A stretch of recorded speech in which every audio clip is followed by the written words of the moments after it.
નામ સંજુલાબેન કમલેશભાઈ છે. હું ધોરણ 5 માં અભ્યાસ કરું છું. મારી શાળાનું નામ અધેપુર પ્રાથમિક શાળા છે. આજે હું વાર્તાના વડલો ભાગ નંબર 3 માંથી વાર્તા કહીશ. વાર્તાનું નામ છે એકતામાં શક્તિ. એક જંગલમાં રાણી બકરી અને શિયાળ રહેતો હતો. ઘણા દિવસથી શિયાળની નજર રાણી બકરીના બચ્ચા પર હતી.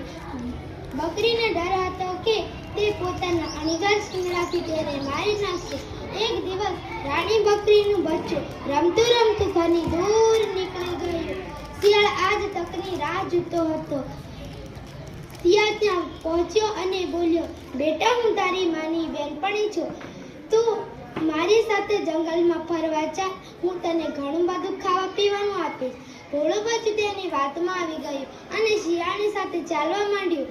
અને રાણી બકરીના પડોશન રાજુ સસલા આ બધું જતો હતો. દોડીને ત્યાં પહોંચીને આ બધી વાત કરી. રાણી બકરી જંગલના બધા પ્રાણીઓને લઈને ત્યાં પહોંચી. રાણી બકરી ના બચ્ચાને ત્યાં ખાવાનો જ હતો અને ત્યાં બધા પ્રાણીઓ તેને ઘેરી લીધો. પછી શિયાળની એવી હાલત કરી તે કદી દેખાય જ નહીં. આ રીતે એકતા કારણ કે રાણી બકરીના બચ્ચાનો જીવ બચી ગયો. આભાર. શાળા સંજુલા. હવે આગળની શાળાનું નામ સતીશભાઈ.